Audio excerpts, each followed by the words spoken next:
డెఫినెట్గా అండి. కామన్ మ్యాన్కి అందుబాటులో ఉండాల్సిందే, ఉండి తీరాల్సిందే.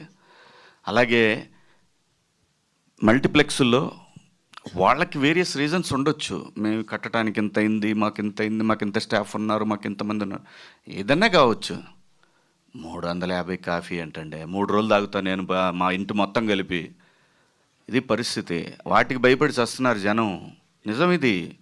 ఇంత అమానుష్యం అది. ఖచ్చితంగా ఇందులో ప్రొడ్యూసర్లకు కానీ లేదంటే ఎగ్జిబిటర్స్కి కానీ ఎవ్వరికి సంబంధం లేని అంశం. ఇది ప్రభుత్వానికి మాత్రమే ఉంది సంబంధం. ఇంత నియంత్రణ అనేది వ్యవస్థకే ఉంది. సుప్రీంకోర్టుకు కూడా పోతే ఏం చెప్పిందో తెలుసా? అవునా, అలా జరుగుతుందా, దీని మీద రాష్ట్ర ప్రభుత్వాలు ఏదో ఒకటి తీసుకోవాలి. నువ్వు ఒక ఆర్డర్ ఇస్తే అయిపోద్ది. ఎవడికి వాడిది వాడు అంతే.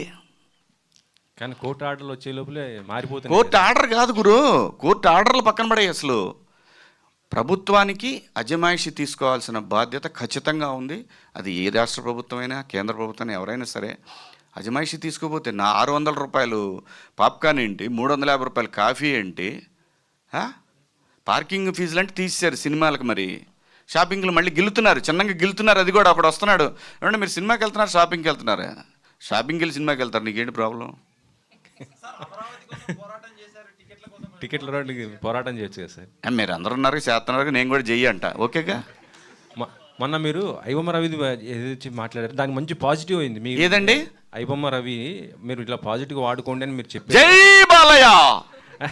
లేదు సార్, అంటే పైరసీ కూడా కంట్రోల్లోకి చాలా వరకు వచ్చింది ఇప్పుడు వరకు చూస్తుంటే. దానిపైన నందగారు, శివాజీ గారు,